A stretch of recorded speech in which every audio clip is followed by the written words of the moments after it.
Chers leaders, j'espère que vous vous portez bien. Dans cette nouvelle vidéo ici, on va ensemble énumérer les points pour sécuriser son compte Swallet. Donc, il y a beaucoup de personnes qui commencent à paniquer, voilà, qui sont un peu dans le flou, voilà. Donc, dans cette vidéo, je vais vous montrer comment est-ce qu'il faut sécuriser son compte Swallet et comment est-ce qu'il faut prendre des précautions lorsqu'on utilise un portefeuille décentralisé. Si tu es nouveau à cette chaîne, ici on parle de crypto-monnaie, de NFT, de projets DeFi, projets prometteurs et plein d'autres trucs. Alors c'est une chaîne sur laquelle je fais spécialement tout ce qui est lié à la crypto-monnaie. Et si ce contexte t'intéresse, n'hésite pas à t'abonner. Aussi, nouveau comme ancien, likez la vidéo pour me soutenir. Sur ce, moi de vous souhaiter passer un très bon visionnage.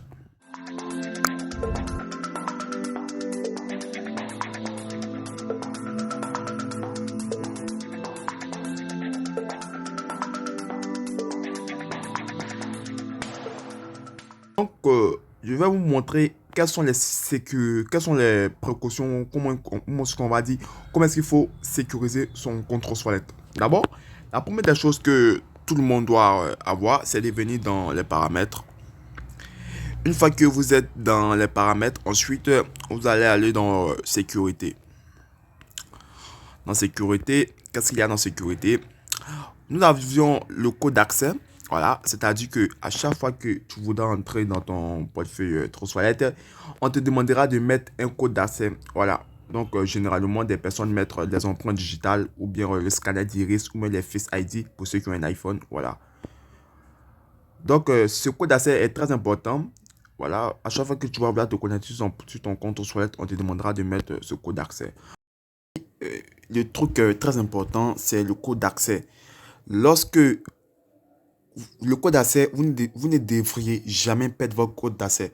Parce que si tu as perdu ton code d'accès et que tu récupères des 12 mots que tu vas vouloir te connecter sur un autre téléphone, on te demandera de mettre ton code d'accès. Et si ton code d'accès est perdu, ça sera très compliqué pour toi. Voilà, donc le code d'accès, c'est un numéro de 4 chiffres. N'oubliez jamais ce numéro-là. Voilà. Mettez-le où vous aviez gardé votre 12 mots de Trustwallet. Gardez-le très bien soigneusement. Votre chiffre, votre code de 4 chiffres avec vos 12 mots, gardez-les très bien. Ok? Ensuite, on a le verrouillage automatique. Vous aviez la possibilité de choisir le nombre de temps qui vous conviendra. Nous avions immédiat, 1 minute, 5 minutes, 1 heure, 5 heures. Donc, à quoi est-ce que signifie tout simplement ça? Regardez, lorsque je vais prendre immédiat, on va choisir immédiat ensemble. Si je quitte l'application, même si je ne ferme pas l'application, automatiquement, on me demandera de remettre un code. Ok, donc là, j'ai mis immédiat. Donc, je vais tout simplement dans mon calendrier. Ensuite, on repart dans Trustwallet. Et vous voyez que l'écran est noir. Chez vous, l'écran est noir, mais ils m'ont demandé de mettre un code d'accès. Voilà. Ça veut dire que même si je n'ai pas fermé l'application et que je vais sur une autre application et ensuite que je repars sur cette même application-là, on me demande de mettre mon code d'accès. Voilà. Maintenant, si vous décidez de choisir du 1 minute, voilà, par exemple, une personne qui prend 1 minute, si cette personne-là, elle sort de Trustwallet et qu'immédiatement elle repart dedans, on ne lui demandera pas de mettre un code. Voilà, il n'y a pas de code qui lui sera demandé. Donc, elle peut sortir et puis elle peut revenir. Mais si elle sort et qu'elle reste sur une autre application jusqu'à 1 minute et qu'elle ne rentre pas dans Trustwallet et que les 1 minute ont été atteints, lorsque cette personne va vouloir retourner ici dans Trustwallet, on lui demandera de mettre un code d'accès. Voilà. De même que pour quelqu'un qui décide de prendre pour 5 minutes, voilà. Tu sors de Trustwallet, tu vas sur une autre application. Si au bout de 5 minutes, tu n'es pas revenu là-dedans, lorsque tu vouloir rentrer dans Trustwallet, ton compte, ils vont te demander de mettre un code d'accès. Voilà. Il y a aussi du 1 heure, si ça te convient, aussi du 5 heures, si ça te convient. Voilà. Moi, je ne vais pas dire à quelqu'un de choisir un temps là. Tu choisis ce qui te conviendra. Pour moi, déjà, automatiquement, de base, ça est d'ici du 1 heure. Parce que j'y vais beaucoup dans ton soirée pour faire des trucs. Voilà. Donc, pour moi, c'est ici du 1 heure. Mais si toi, tu ne vas pas beaucoup, tu peux choisir ici du 1 minute. Voilà. Tout simplement. Maintenant aussi, si tu veux, même si tu as choisi ici du 1 heure et que je ferme l'application Trustwallet et que je rouvre encore cette application Trustwallet, on me demandera de mettre un code d'accès. Voilà, donc pour plus de sécurité, lorsque tu veux sortir, tu peux fermer ton application. Ensuite, lorsque quelqu'un va vouloir prendre ton téléphone pour rentrer dans cette application-là, on lui demandera de mettre un code d'accès. Voilà.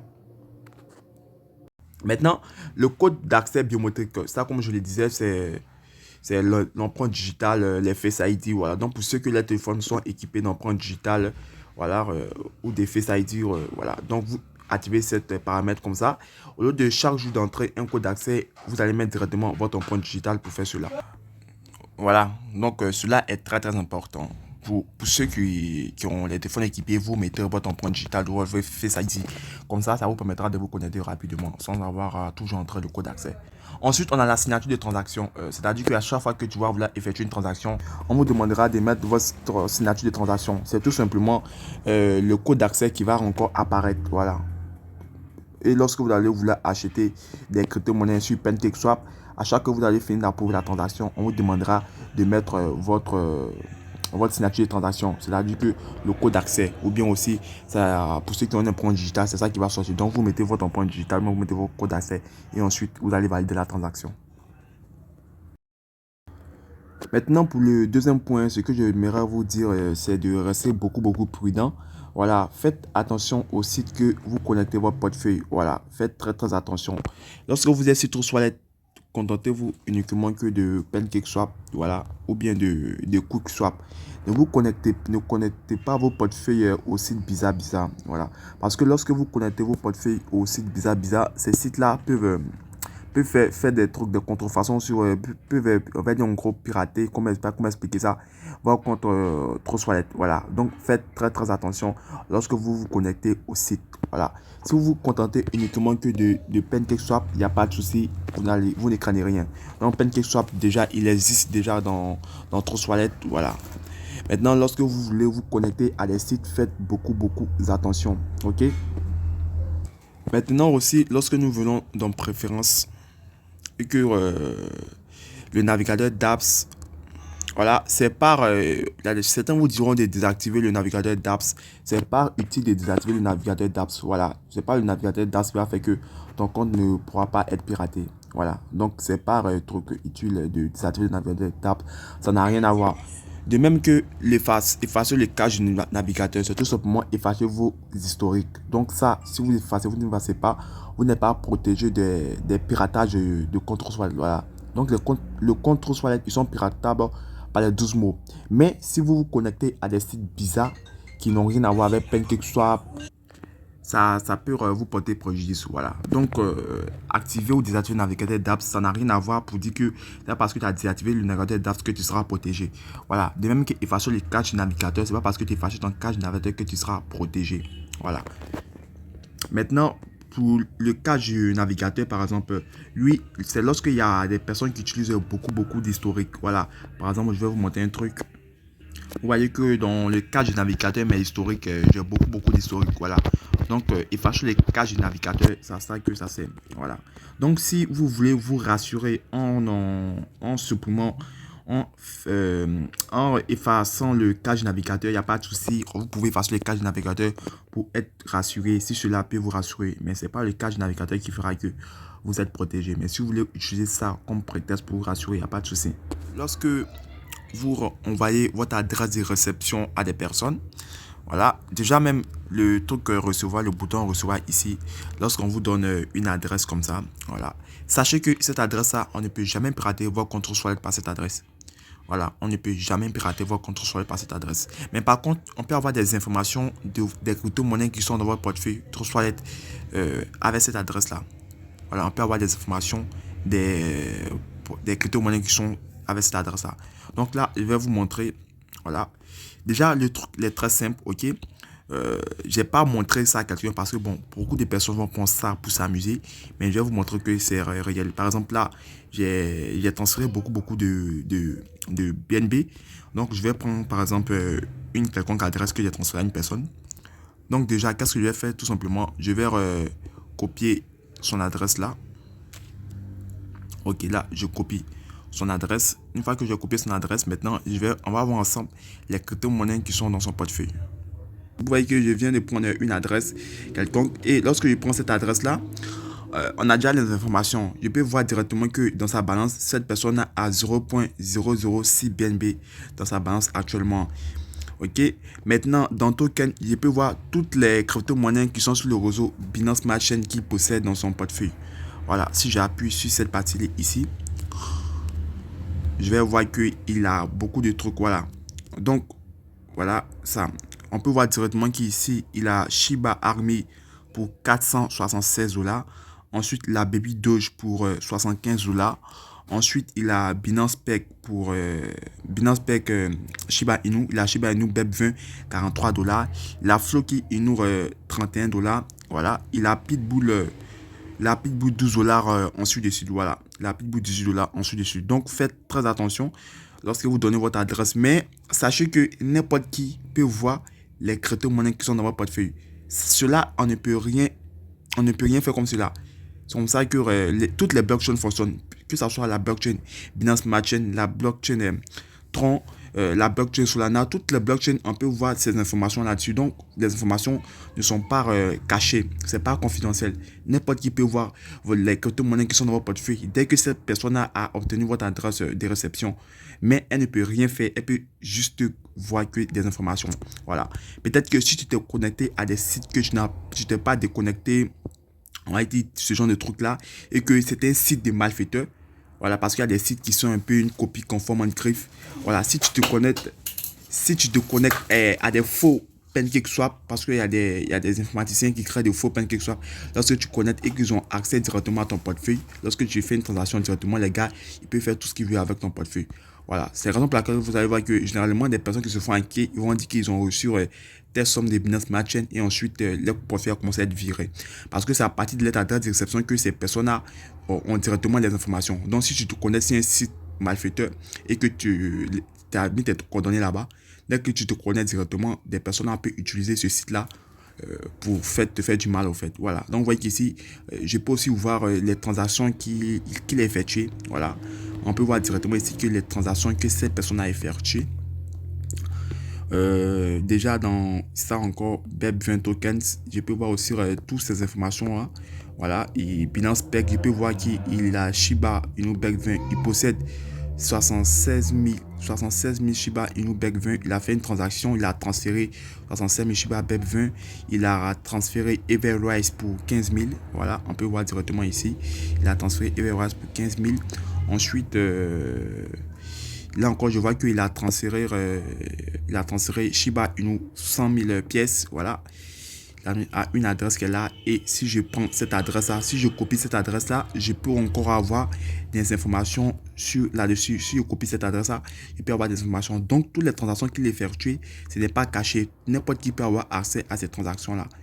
Voilà, n'importe qui peut avoir accès. Donc faites très attention. Voilà, ayez cette mentalité en tête que n'importe qui peut avoir n'importe qui peut savoir toutes les crypto-monnaies que vous possédez. N'importe qui. Voilà, je ne vais pas montrer ça, mais parce que je le montre, ça va pour beaucoup de personnes pensent là pour s'amuser. Le message que je voulais véhiculer, c'est que c'est pas uniquement que lorsque vous envoyez votre adresse de réception à quelqu'un que cette personne peut voir ce qu'il y a dans votre compte. Vous aussi, lorsque vous recevez des crypto-monnaies, que ce soit des crypto-monnaies BEP20 ou bien, je sais pas, des Binance Smart Chain, dans la partie transfert, par exemple, ici, dans mon cas ici, ils ont mis plus 0,033 BNB.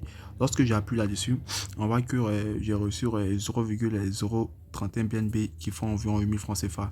Et ici, il y a l'adresse de l'expéditeur. Donc, si je copie son adresse de l'expéditeur, je peux voir qu'est-ce qu'il y a dans son portefeuille. Donc, voilà l'adresse de la personne. Lorsque nous venons vérifier, on voit que cette personne, elle a 16 BNB dans son compte. Voilà. Ensuite, je vois que la valeur ici, ça fera environ 6000 dollars. Et lorsque j'appuie dans cette partie ici pour voir le nombre de crypto-monnaies qu'elle possède, je vois qu'elle a Binance Peg. Voilà. Elle a pour 19 000 dollars. Elle a Binance Peg ici. Elle a pour 8 000 dollars. Elle a Binance Peg ETH qui font 6 000 dollars. Elle a Binance Peg USDC qui font 4 000 dollars. Voilà. Ensuite, elle a des PancakeSwap aussi. Pour PancakeSwap, la crypto-monnaie de PancakeSwap qui font 2000 dollars. Ensuite, elle a Binance, elle a toutes ces informations. Voilà. Donc, on peut voir toutes ces informations déjà sur cette personne. Ok. Et ici, on voit ces transactions qui sont en train d'être effectuées. Voilà, donc ici, je peux voir toutes ces transactions qui sont en train d'être effectuées. Voilà, les transferts des trucs à des personnes. Si je ne me trompe pas, ça doit être l'adresse de Ratio Exchange. Donc, voilà, restez très très prudent dans le truc. N'ayez crainte de quelque chose. Avec votre adresse, on peut voir les crypto-monnaies que vous possédez, mais on ne peut pas faire quelque chose avec, au fait. On ne peut pas faire quelque chose, c'est juste pour voir. On ne peut pas pirater à partir de votre quoi. Donc souvent les gens qui se font victimes de piratage, les gens reviennent sur ce type de trucs là et ces personnes-là regardent les crypto-monnaies qui sont dans votre portefeuille pour vous faire arnaquer au fait. Voilà. Maintenant si vous, si vous vous connectez aussi à des sites bizarres ou est-ce que vous donnez les autorisations des sites bizarres, on peut avoir accès aussi à votre portefeuille. Voilà, donc c'est beaucoup prudent. Utilisez uniquement que PancakeSwap pour ceux qui sont sur, pour ceux qui vont acheter des crypto-monnaies BEP20, QuickStart pour les crypto-monnaies Tron20, pour aussi, on va dire aussi Uniswap pour ceux qui veulent utiliser EC20. Voilà, donc faites gaffe et veuillez bien vérifier que ce sont des sites officiels. Voilà. Donc, n'utilisez pas parce que PancakeSwap, il y a beaucoup de sites qui copient PancakeSwap, qui vous font croire que ce sont PancakeSwap, mais en vrai, ce ne sont pas PancakeSwap. Parce que lorsque vous allez vouloir effectuer une transaction, ces personnes-là, ils vont prendre vos coordonnées. Voilà. Donc là, je vais utiliser un portefeuille bête que j'utilise. Voilà. Un portefeuille qui, un de mes portefeuilles qui ne sert à rien. Voilà. Donc, sur ce portefeuille-là, vous allez voir que je vais obtenir des informations. Donc ici, on va très bien retenir que nous avions SafeStar nous avons pour 2000 pour 2958 francs. Nous avons attendez vers mon compte en dollars. Voilà, donc on voit déjà que sur ce compte là j'ai 4 dollars de SafeStar, Elongate j'ai 3 dollars. Voilà, Babydo j'ai 1,38 dollars. Donc là ce sont les portefeuilles du réseau Binance Smart Chain. Ok, donc là on a toutes les informations qui sont là dessus. Ok, donc je vais faire une capture d'écran et ensuite on va prendre ces informations là. Donc je copie mon adresse de réception et ensuite il va vous montrer les informations qui seront liées à ça. Donc les informations qui étaient relayées sur le portefeuille, on va voir ces informations là ici. Vous voyez que j'ai SafeStar, j'ai pour 487. Vous voyez toutes les informations qui sont comprises dans le compte qu'on a vu. Nous obtenons ces informations là ici. Voilà, donc n'importe qui utilise mon adresse peut avoir directement ces informations là. Voilà, n'importe qui. Et comme vous voulez le voir, c'est uniquement que des crypto-monnaies BEP20. Voilà. De même qu'il y a, si utilise le réseau Tron, vous allez voir que tout à l'heure, utiliser le réseau Tron, ça sera pareil. Ça sera pareil. Voilà. Donc, regardez les informations qui sont là. Si je prends par exemple la capture d'écran que nous avions faite, vous allez voir que on a c'est même chose, c'est similaire au fait. Voilà les informations qui sont là. Regardez tout simplement en haut ici. Regardez les informations qui sont là, les crypto-monnaies BEP20 et ici. Voilà. Donc, on va regarder par exemple pour SafeStar. On a dit j'ai 1 569 000 pièces. Et ici, voilà, ici 1 579 000 pièces. Ici, ça s'affiche 1 million. C'est pas 1 million, c'est plutôt 1 569 000 pièces. Voilà. Donc, vous voyez que des mêmes que Elongate, il y a 111 millions de pièces. Ensuite, dans ce compte aussi, Elongate, il y a 112 millions. Voilà, 112 millions de pièces. Donc, ce sont des informations que n'importe qui peut obtenir. Ce n'est pas caché.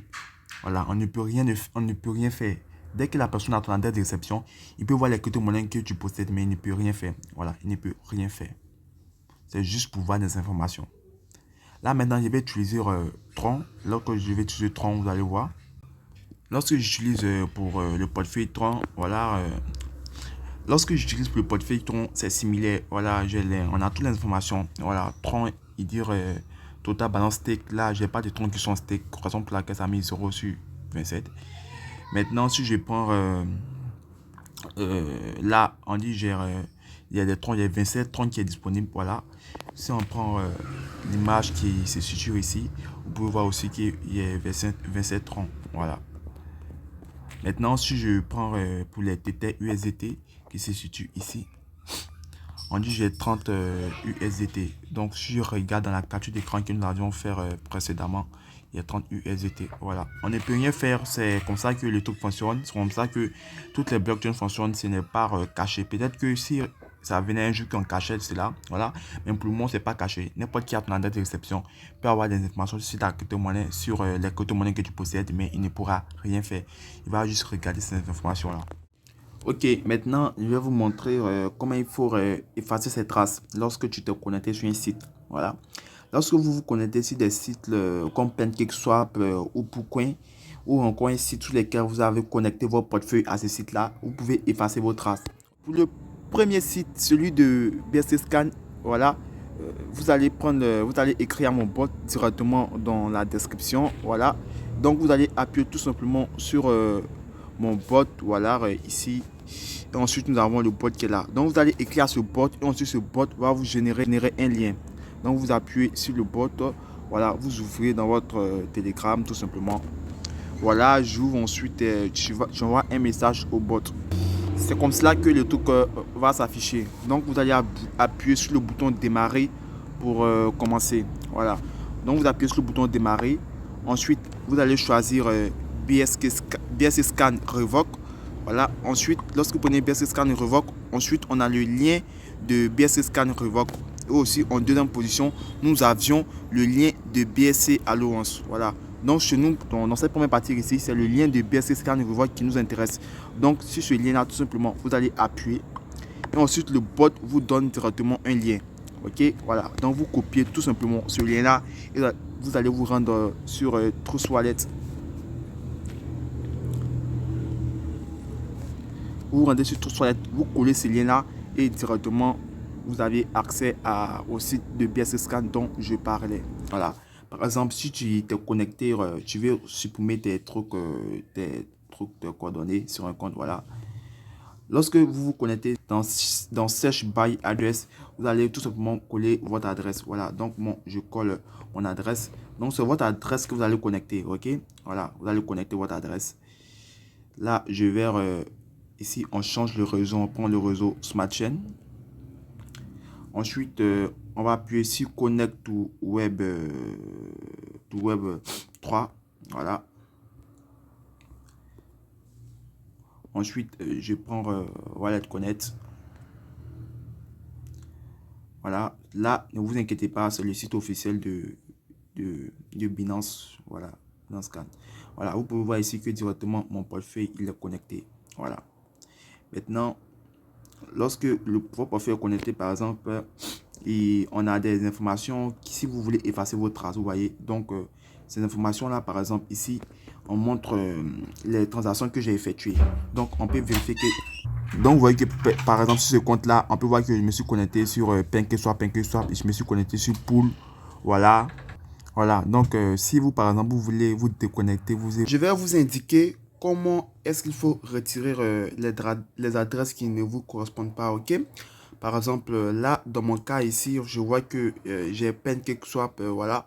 J'ai PancakeSwap. Ici, j'ai Transparent Upgradable. Je ne sais pas trop qu'est-ce que c'est. Peut-être qu'on va la retirer ensemble ici. Et puis aussi, j'ai ça. Ensuite, il y a Pool V2. Là, comme je vous l'ai dit précédemment, c'est un staking que je fais sur un autre site et tous les restes sont PancakeSwap, ok? Donc, on a un site un peu louche qui est Transparent Upgradable, je ne sais pas qu'est-ce que c'est. Donc, je vais décider donc de la retirer.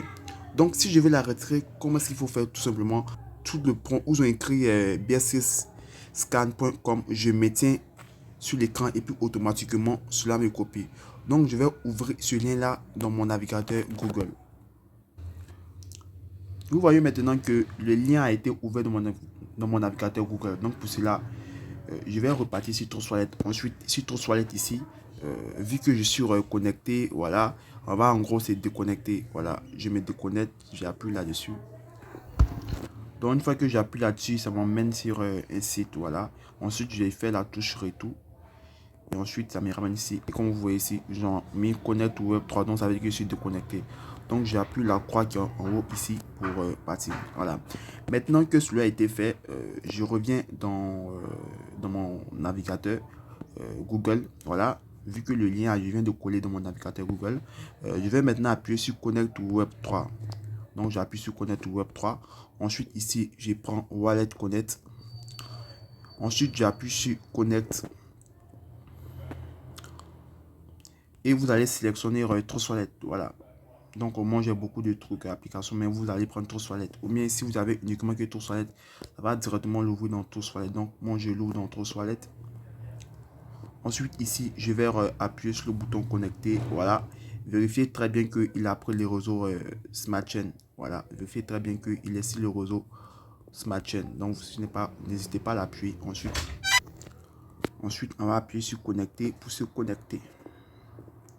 Donc là, comme vous le voyez, lorsque votre écran est comme ça veut dire que vous êtes connecté sur un site web. Voilà. Donc, je repars sur le site web ici. Là, on me montre un message d'erreur. Please take note that this is beta version. J'appuie sur le bouton OK. Et là, comme vous pouvez le voir, je suis connecté maintenant sur ce site-là. Voilà. Je suis connecté sur Google et j'utilise directement mon Trust Wallet. Donc, c'est un truc un peu lié. OK? Donc, maintenant, vu qu'on a dit que là, maintenant, vous pouvez sélectionner les adresses que vous trouvez chez nous. Voilà, par exemple, là, comme je vous l'ai dit, tout ça, c'est PancakeSwap, donc il n'y a pas de crainte à se faire. Mais par contre, on avait vu un, par exemple, voilà, transparente, une Grable. Je l'ai dit, je ne sais pas trop qu'est-ce que c'est, j'ai oublié, mais bon. Là, maintenant, ce que vous allez faire, maintenant, vous allez appuyer sur le site. Vous voyez qu'ici, vous allez glisser votre écran pour l'envoyer à droite. Voilà, on regarde bien, transparent, Grable. Voilà, on les glisse bien. Et maintenant, on va venir appuyer sur le bouton qui se situe ici.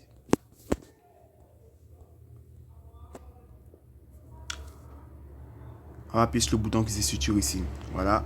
Donc, ce bouton-là, ça nous permettra de révoquer. Ça veut dire qu'on va retirer notre adresse de ce site internet. Donc, j'appuie sur ce bouton. Ensuite, là, j'ai appuyé sur Revoke pour retirer mon adresse. Maintenant, ensuite, je vais ouvrir encore. Ça va s'ouvrir encore dans Trust Wallet. Et là, ça m'envoie une barre pour payer des frais. Donc là, nous sommes à des frais de 56 francs CFA. Voilà, donc on appuie sur Solve ici parce qu'il n'y a pas de Smart Chain. Donc pour ceux qui ont des Smart Chain, vous allez confirmer ça. Voilà, vous allez confirmer. Donc une fois que vous allez confirmer, votre adresse elle sera retirée du site internet. Voilà. Maintenant, si vous voulez tout retirer, voilà, c'est votre choix. Vous pouvez révoquer, vous allez appuyer sur chaque bouton pour retirer. Voilà. Vous allez appuyer sur chaque bouton pour retirer. Par exemple, moi, j'ai jusqu'à 19, je crois. Voilà, jusqu'à 19. Donc ici, ça prend en compte les transactions sur lesquelles vous achetez. Donc pour d'autres, ça peut sortir ici Pourcoin. Voilà, Pourcoin aussi, c'est un bon site comme PancakeSwap. Pour d'autres aussi, ça peut sortir SushiSwap. Voilà. Mais si ça sort aussi, si tu vois que tu n'as pas acheté d'autres crypto-monnaies sur des sites en dehors de Trust Wallet et de Pourcoin, fais gaffe. Tu retires directement cette adresse là pour être beaucoup plus rassuré. Voilà. Maintenant, il y a d'autres qui vous parleront de BSC Alliance. Voilà. Par exemple, là, je vais me déconnecter. Donc, pour ceux qui veulent se déconnecter, vous appuyez la touche arrière de votre téléphone. Voilà. Ensuite, vous allez prendre le bouton d'accord pour déconnecter. Voilà. Et ensuite, vous êtes déconnecté. Donc, pour ce qui est des BSC Alliance, comme les gens aiment beaucoup le dire, BSC Alliance. Je crois que BSC lance avec sur le site que je vous ai proposé, le site de Binance, c'est deux sites similaires au fait, voilà. Mais c'est juste que sur le site de Binance, c'est beaucoup plus détaillé. Voilà, sur BSC Alliance, on n'a pas de trucs, on n'a pas on n'a pas de détails d'où est-ce que les transactions viennent. Voilà, ils mettent des trucs rouge ici pour faire paniquer des personnes, pour que les personnes puissent révoquer leur adresse et ensuite ils vont se faire beaucoup de fric. Voilà. Mais je ne dis pas que BSC Alliance c'est du n'importe quoi. Non, je dis BSC Alliance c'est similaire à le site de trucs, le site de Binance. Voilà, c'est similaire à le site de Binance. Mais pour Binance, c'est beaucoup plus détaillé comme vous l'avez vu. Si BSC Alliance, on ne nous montre pas les sites PancakeSwap sur lesquels on a acheté. Voilà. On ne montre pas les sites PancakeSwap sur lesquels on a acheté. Mais si tu veux vérifier, si tu aimes beaucoup utiliser BSC Alliance, si tu veux vérifier c'est sur quel site par exemple, là j'appuie le premier bouton qui est situé ici. Voilà, donc vous prenez le deuxième bouton, vous ont mis autoriser spender. Voilà, donc vous prenez un bouton par exemple, vous appuyez sur ce bouton là et ensuite ça va vous amener sur BSC Scan. Donc lorsque ça vous amène sur BSC Scan, vous regardez, vous descendez tout en bas et là vous allez voir qu'on a des transactions. Voilà, vous voyez c'est ici, c'est PancakeSwap. Ça veut dire que l'adresse qui est sur BSC Alliance, elle vient de PancakeSwap. Voilà, donc il n'y a pas de crainte à se faire. Voilà. Donc vous pouvez faire ça, chercher beaucoup. Voilà. Vous faites de tour à tour. Voilà. Déjà, j'ai déjà remarqué que les adresses où il y a 10 E déjà, ce sont les adresses de trucs PancakeSwap. Par exemple, ici, il y a 5F. Tu ne sais pas c'est quelle adresse. Tu appuies dessus pour vérifier sur le site BSC Scan. Voilà. Donc, une fois que tu appuies sur le site pour vérifier, tu descends, tu descends, tu descends. Tu vas un peu tout à gauche, tu vois qu'ici, c'est encore PancakeSwap. Voilà, donc il n'y a pas de crainte à se faire. Voilà. Donc, tu peux vérifier chaque site pour être beaucoup plus rassuré. Tu vérifies chaque adresse pour être beaucoup plus rassuré. Voilà. Donc, lorsque vous vous connectez sur BSC Alliance et que vous voyez des trucs rouges comme ça, ne paniquez pas. Voilà, ne paniquez pas. N'hésitez pas à appuyer sur l'adresse. Ensuite, lorsque vous appuyez sur l'adresse, vous allez vérifier, c'est seulement dit, est-ce que ça vient de PancakeSwap ou de PooCoin. Voilà, ils ont mis tout PancakeSwap, donc il n'y a pas de crainte à se faire. Au plus, tu peux aussi utiliser l'autre méthode que je viens de la présenter, celui de te connecter sur ton Google. Voilà, et puis avoir toutes ces qualités-là, pour voir toutes les crypto-monnaies sur lesquelles tu as effectué des transactions, sur quel site tu as fait des transactions. Moi, je préfère beaucoup celui de BSC Scan à celui de Bifi. Voilà, BSC Alliance, je préfère beaucoup celui de BSC Scan parce que on a des trucs très intéressants, on a même la date, tout a été très bien fait. Voilà. Vu que c'est Binance même, BSC même qui est le papa, le patron de tout, donc lui, il met directement, il affiche tous les détails qui sont très importants.